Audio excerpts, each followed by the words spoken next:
गयूर नौजवान साथियों, मैं आप तमाम का दिल की गहराइयों से शुक्रिया अदा करता हूँ कि बहरेज की सरजमीन और मटेरा विधानसभा में जो मजलिस इत्तेहादुल मुस्लिमीन का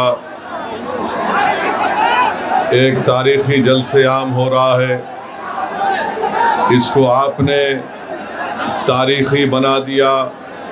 हज़ारों की तादाद में यहाँ पर शिरकत करके मैं आप तमाम का शुक्रिया अदा करता हूँ कि आपने अपना कीमती वक्त निकाल कर तकालीफ़ को बर्दाश्त किया और आज आप यहाँ पर जमा हुए हैं।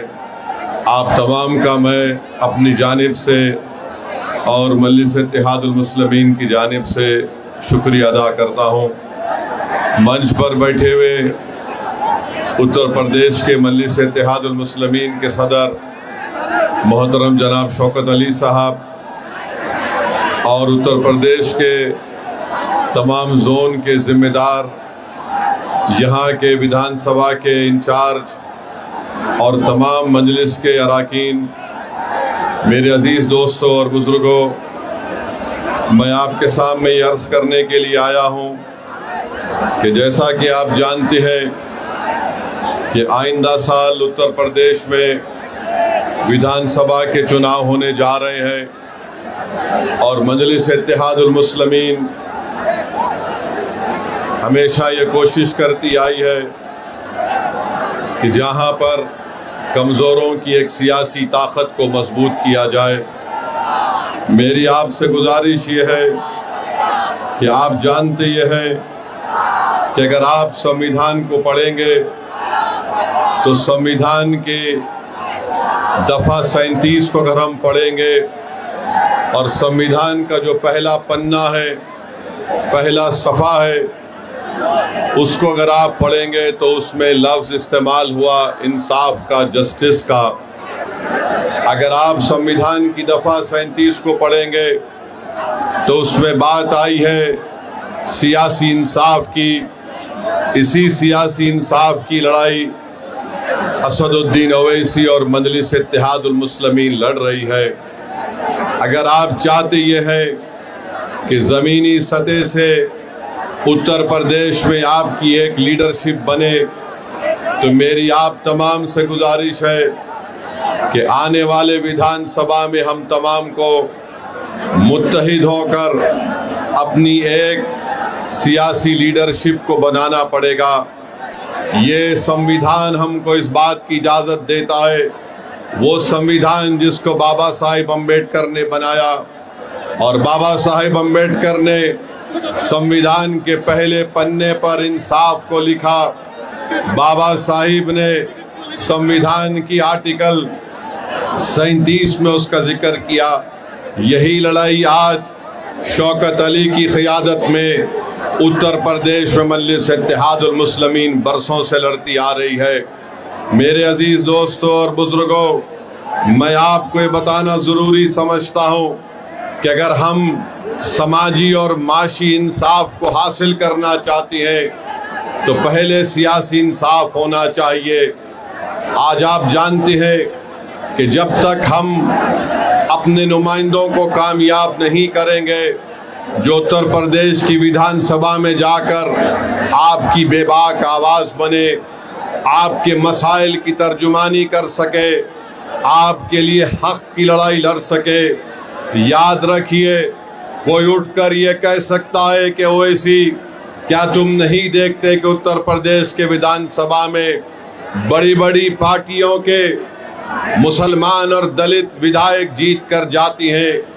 मेरे अजीज़ दोस्तों और बुज़ुर्गों, मुझे यहाँ पर मान्यवर कांशीराम याद आती है। जब कांशीराम साहब से भी ये सवाल किया गया था तो मान्यवर कांशीराम ने कहा था ये जीत के ज़रूर जाती हैं मगर ये चमचों का रोल अदा करते हैं। तो मैं आपसे अपील कर रहा हूँ कि आप मुत्तहिदा तौर पर अपने वोट का सही इस्तेमाल अपनी एक सियासी लीडरशिप को मजबूत करने के लिए कीजिए। यकीनन इंशाअल्लाह ताला हमारी भी कोशिश होगी कि दोबारा यहाँ पर बीजेपी की सरकार उत्तर प्रदेश में ना बने। मगर याद रखिए, इस बात को याद रखिए कि ये जिम्मेदारी सिर्फ मुस्लिम अक़लियत के कंधों पर रखी नहीं जा सकती है। अगर कोई बीजेपी को रोकना चाहता है, अगर कोई दोबारा बीजेपी को सत्ता में आने को रोकने की ये कोशिश करता है, तो मैं यहाँ पर खड़े होकर कह रहा हूँ कि मजलिस इत्तेहादुल मुस्लिमीन उनका साथ देने के लिए तैयार है। अगर इज्जत के साथ बातचीत होगी, हिस्सेदारी की बातचीत होगी, तो मजलिस और ओवैसी तैयार है। मगर अगर तुम बीजेपी को रोकने के नाम पर मुझसे और मटेरा की जनता से कहोगे कि तुमको दरी बिछाना पड़ेगा, अब दरी नहीं बिछाई जाएगी, अब हिस्सेदारी और बराबरी की लड़ाई होगी इंशाअल्लाह ताला। तो मेरे अजीज दोस्तों और बुजुर्गों, आप जानते हैं कि बीजेपी की सरकार में चाहे उत्तर प्रदेश हो या जिस किसी भी भारत का स्टेट हो जहां पर बीजेपी की सरकार है, हम वहां पर देखते हैं कि बुलडोजर से किसका घर तोड़ा जाता है। हम जानते हैं कि किसके किस्मत में एनकाउंटर लिखी हुई है। हम जानते हैं कि किस समुदाय के नौजवानों की जवानी को जेल में डालकर बर्बाद कर दिया जा रहा है। हम जानते हैं कि अगर कोई नौजवान बच्चे कश्ती पर रोजा खोलते हैं तो उनको 40 दिन जेल में गुजारना पड़ता है। मेरे अजीज दोस्तों और बुजुर्गों, यही नाइंसाफी के खिलाफ मजलिस और ओवैसी लड़ती है। इसीलिए आज हम पर इल्जाम लगा दिया जाता है। अरे इल्जाम लगाने वालों, तुम जितना इल्जाम लगा सकते लगा लो, मगर हम अपनी लड़ाई से पीछे हटने वाले नहीं हैं। जब तक भारत का संविधान जिसको बाबा साहिब अम्बेडकर ने लिखा, उस संविधान में जो बाबा साहिब अम्बेडकर ने जिन बातों का जिक्र किया कि पॉलिटिकल जस्टिस को हासिल करना है, इंशाअल्लाह ताला असदुद्दीन ओवैसी की जिंदगी जब तक अल्लाह मुझे जिंदा रखेगा, हम इस लड़ाई को जारी रखेंगे। और मैं आपको बताना चाह रहा हूं कि यहाँ पर उत्तर प्रदेश में आप देखते हैं कि एनकाउंटर के नाम पर कई मासूम लोगों को तकलीफ दी जाती है। मीडिया ने रिपोर्ट किया कि 17,000 एनकाउंटर हुए। बताइए, संविधान रूल ऑफ लॉ की बात करता है, संविधान रूल बाय गन की बात नहीं करता। संविधान के बरखिलाफ अगर कोई काम करता है तो ये अनकॉन्स्टिट्यूशनल है। ये मैं नहीं बल्कि सुप्रीम कोर्ट के जज ने कहा कि उत्तर प्रदेश में समानता व्यवस्था है। इलाहाबाद हाई कोर्ट के जज जनाब विनोद साहब ने बात कही है। 19 मार्च को मंसूर अहमद को पकड़ लिया गया, पुलिस कस्टडी में रखकर जुल्म किया गया, NSA लगा दिया गया। इलाहाबाद हाई कोर्ट ने फैसला दिया कि मंसूर अहमद को 2 लाख रुपए पुलिस के उस ओहदेदार को देना पड़ेगा। उत्तर प्रदेश के मुख्यमंत्री को मैं थोड़ा बताना चाह रहा हूं कि वो बार बार हर चीज में कहते हैं कि माता है। उत्तर प्रदेश के मुख्यमंत्री, मैं आपको बताना चाह रहा हूं, शायद आप पढ़ना लिखना नहीं जानते हैं। संविधान की दफा 48 को उठाकर पढ़ लीजिए मुख्यमंत्री, वो क्या कहती है संविधान की दफा 48, राष्ट्रीय कामधेनु आयोग, राष्ट्रीय गोकुल मिशन क्या है। अगर ये सब है तो फिर अगर आप जो बात कह रहे हैं तो क्या बीजेपी के लोग जो सत्ता में वो इंसान नहीं है, क्या बायोलॉजिकल है। मेरे अजीज दोस्तों और बुजुर्गों, जो मुस्लिम अक़लियत को निशाना बनाते हैं, मैं उनसे पूछना चाह रहा हूं, क्या उत्तर प्रदेश पूरे भारत का सबसे बड़ा बीफ का एक्सपोर्टर नहीं बन गया? 40 से 60% बीफ का एक्सपोर्ट उत्तर प्रदेश से होता है। और मुख्यमंत्री इस पर खामोश हो जाते हैं। मैं आपको बताते हुए तकलीफ महसूस करता हूं कि संभल में मुस्तफा कादरी मस्जिद को गवर्नमेंट की जमीन कहकर शहीद कर दिया गया और वहीं पर वाराणसी में अजगैब शाहिद मस्जिद को शहीद कर दिया गया रेलवे लाइन कहकर। और उत्तर प्रदेश में संभल की मस्जिद को जब तोड़ दिया गया तो मस्जिद से पुलिस ने बताया कि वहां से पोस्टर निकले जिस पर लिखा हुआ था आई लव मोहम्मद। मैं बताना चाह रहा हूं कि दुनिया के जितने मुसलमान हैं उन तमाम का ईमान यह है कि हम मोहम्मद सल्लल्लाहु अलैहि वसल्लम से मोहब्बत करने वाले हैं। हमारा ईमान ही मुकम्मल नहीं होता जब तक हम मोहम्मद सल्लल्लाहु अलैहि वसल्लम से मोहब्बत नहीं करते हैं। अगर कोई उत्तर प्रदेश की सरकार ये समझ रही है कि पोस्टर दिखाकर आई लव मोहम्मद के दिखाकर आप उत्तर प्रदेश या भारत के मुसलमानों से मोहम्मद सल्लल्लाहु अलैहि वसल्लम की मोहब्बत को कम कर सकते, हम मर जाएंगे मगर हमारे मरते वक्त भी हमारी जबान पर होगा अशहदु अल्ला इलाहा इल्लल्लाह व अशहदु अन्ना मुहम्मद रसूलुल्लाह। अरे पोस्टर दिखाने से मोहब्बत कम नहीं होगी। तुमने हम पर एक बहुत बड़ा एहसान कर दिया। जिन पुलिस के ओहदेदारों ने मोहम्मद आई लव मोहम्मद का पोस्टर दिखा दिया, हम पुकार कर कहेंगे कि अल्लाह तू गवाह और शाहिद रहना कि हमारे तेरे घर से हमने तेरे हबीब मोहम्मद सल्लल्लाहु अलैहि वसल्लम के मोहब्बत का जिक्र किया। अरे क्या करना चाहते हो तुम लोग?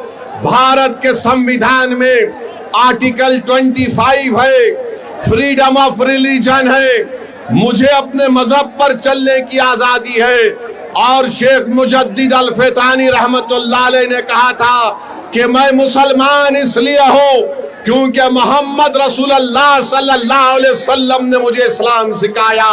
तो ये जुल्म हो रहा है मेरे अजीज दोस्तों और बुजुर्गों, मेरे अजीज दोस्तों और बुजुर्गों। फिर आप जानते हैं कि आए दिन कहीं ना कहीं वाकयात होते हैं।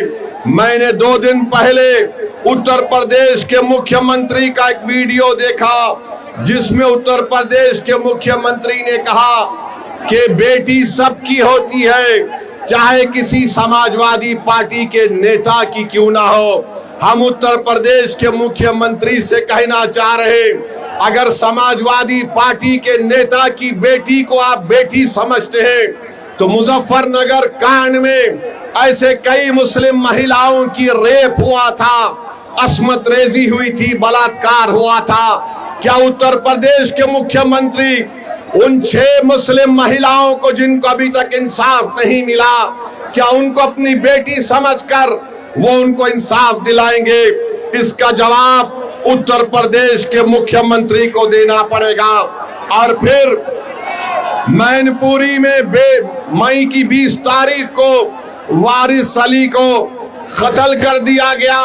वारिस अली की बेटी स्वाहिदा उत्तर प्रदेश के मुख्यमंत्री से कह रही है कि मुझसे इंसाफ करो। देखना यह है कि क्या उत्तर प्रदेश के मुख्यमंत्री इंसाफ करेंगे या नहीं करेंगे। मेरे अजीज दोस्तों और बुजुर्गों, मुझ पर इल्जाम लगा दिया जाता है। आज हम आपकी इस मुबारक सरजमीन को आ रहे थे, ये बहादुरों की सरजमीन है बहरेच और मटेरा, तो ये समाजवादी पार्टी के लोग ये कहना शुरू कर दिए कि असदुद्दीन ओवैसी आएगा तो भाजपा को फायदा होगा। बताओ अखिलेश यादव, बिहार में तुमने अपने 5 सांसद को भिजाया था कि ओवैसी ना जीत पाए। तुम्हारे 5 सांसद सीमांचल किशनगंज में आकर 15 दिन बैठ गए, रोज मीडिया से बात करते, रोज गांव-गांव जाकर जनता को बताते, मगर नतीजा क्या निकला? जिन 4 विधायक को अखिलेश यादव के भाई तेजस्वी यादव ने मंजलिस से तो तोड़ लिया था। सीमांचल की जनता को लाखों सलाम, उन्होंने अखिलेश यादव की इस नापाक मंसूबे को नाकाम कर दिया और मंजलिस के 5 विधायक को दोबारा कामयाब कर दिया। हम यहां पर आ रहे हैं और फिर शुरू हो गए बी टीम है। अरे सुन लो समाजवादी पार्टी के तमाम जिम्मेदारों, बताओ बंगाल को तुम गए थे अखिलेश दीदी की मदद करने के लिए और वहां पर लाइन लगाकर बीजेपी में शामिल हो रहे, तो क्या मैं आयतल कुर्सी पर कर उन पर फूका था कि तुम जाओ बीजेपी में? बेशर्मी की हद कर दिए। अरे कल तक जो कहते थे कि दिल में मदीना आंख में काबा, और बाबा बंगाल जाकर बोले कि बंगाल को काबा की जमीन नहीं बनने देंगे। अब बाबा के साथ बैठकर जिसने कहा था कि दिल में मदीना आंख में काबा, दोनों बैठकर चाय पी रहे हैं, दोनों बैठकर चाय पी रहे और गाली किसको दे रहे ओवैसी को? अरे मैं जानता था ये तमाम के तमाम कठपुतलियां हैं बीजेपी आरएसएस के। एक हवा के झोंके में तमाम के तमाम ने सर झुका दिया और बीजेपी में चले गए। अरे तुमने हमारे विधायक को तोड़ा, बिहार में हम दोबारा जीत कर आए। मैं उत्तर प्रदेश की जनता से अपील कर रहा हूं, बहरेच और मटेरा की जनता से अपील कर रहा हूं, आप मजलिस का साथ दीजिए।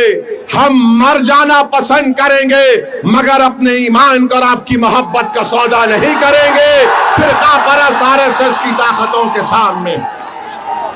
इल्जाम हम पर लगाया जाता है मगर कारनामे कोई और करता है। बताओ अखिलेश यादव जो ममता बनर्जी के 20 MP चले गए, क्यों गए वो? उनको कोई कुछ नहीं बोलता। और असदुद्दीन ओवैसी आपके हक के लिए, आपकी सियासी लीडरशिप के लिए आ रहा है, तो इन सबको डर लगता है। डरना पड़ेगा तुमको, आप डरना पड़ेगा, क्योंकि ये नौजवान अब जाग चुका है। इन नौजवानों ने ठान ली है कि इंशाअल्लाह ताला अब के बार उत्तर प्रदेश में इनके इत्तेहाद का एक इनकलाब बर्पा होगा। इनके इत्तेहाद से इनकी लीडरशिप पैदा होगी, इनकी मेहनत से इंशाअल्लाह ताला आपके नुमाइंदे उत्तर प्रदेश के विधानसभा में जाएंगे। और समाजवादी पार्टी के ये जो लोग हैं पिछले 20-25 साल से यहाँ पर यासिर शाह और उनकी फैमिली को आपने बड़ी वफादारी के साथ वोट दिया है। बताइए उन्होंने बहरेच और मटेरे में क्या काम किया? कुछ काम नहीं किया। आपने वफादारी से वोट दिया मगर इन्होंने कहीं पर भी एक अस्पताल नहीं बनाया।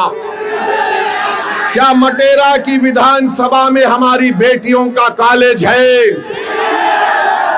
क्या मटेरा में अस्पताल है? क्या मटेरा विधानसभा में जो इलाके बुलबुल नवाज, मंगलपुरवा, गगड़ा, नरसिंगा डब्बा, यहाँ पर कोई रोड है या एम्बुलेंस चल सकती है? क्या इन सब चीजों को आप देख रहे हैं? और जब से शौकत अली मटेरा के रोड पर चलना शुरू किया, गरीब के गम को अपना गम समझा, उन झोपड़ियों में जाकर आपकी तकालीफ को देखकर आपको हिम्मत और दिलासा दिलाना शुरू किया, तो यासिर शाह के खानदान को लगा कि अब हमारा दी एंड होने वाला है, इसीलिए रोड पर निकल कर आ गए। 4 साल कहीं नहीं दिखे मगर जब ओवैसी की पार्टी का एक सिपाही आपके इत्तेहाद और आपके ताकत को दिखाने के लिए परचम लेकर आता है तो लखनऊ से अखिलेश कहता है अगर यहां से शौकत निकल जाएगा तो फिर हमारा तमाम किला मिस्मार हो जाएगा। तो मैं आपसे अपील कर रहा हूं कि 4 साल में यासिर शाह का परिवार नहीं दिखा मटेरे में। आज मजलिस आई तो गांव गांव जा रही हमारी बहन, गांव गांव को जा रही है। अरे अखिलेश यादव सुन लो, इंशाअल्लाह ताला सिर्फ मटेरा विधानसभा नहीं, उत्तर प्रदेश के बहुत सारी विधानसभा पर यही माहौल बनेगा जो आज हम यहां पर देख रहे हैं। तो मेरे अजीज दोस्तों और बुजुर्गों, मैं आप तमाम से एक बात की इजाजत लेकर इस बात का ऐलान करना चाहता हूं कि आने वाले विधानसभा में क्या मैं शौकत अली को यहां से आपका कैंडिडेट घोषित करूं? क्या आपकी इजाजत है कि मैं शौकत अली को भी कैंडिडेट बनाऊं? क्या मैं इजाजत है आपकी?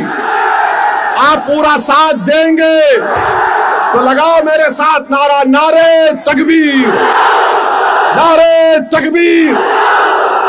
आप तमाम की इजाजत की बुनियाद पर मैं जनाब शौकत अली को मटेरा विधानसभा के लिए मजलिस का उम्मीदवार का ऐलान करता हूं। अल्लाह उनको कामयाब और कामरान करे, अल्लाह उनको कामयाब और कामरान करे। और आपकी आवाज बनकर शौकत जाएगा जब आप पुकारेंगे, खादिम के तौर पर आएगा। यासिर शाह में गुरूर और तकब्बुर है। यासिर शाह ये समझता है कि मालिक है, मालिक तुम हो, शौकत तुम्हारा खादिम रहेगा इंशाअल्लाह ताला। अब मालिक का दौर नहीं चलेगा, अब खादिम की खिदमत चलेगी इंशाअल्लाह ताला। तो मेरे अजीज दोस्तों और बुजुर्गों, अगर मैं भारत के प्रधानमंत्री को कुछ ना बोलूं तो बाबा भी नाराज हो जाएंगे, अखिलेश भी नाराज हो जाएंगे। मैं इन दोनों को नाराज नहीं करना चाहता हूं।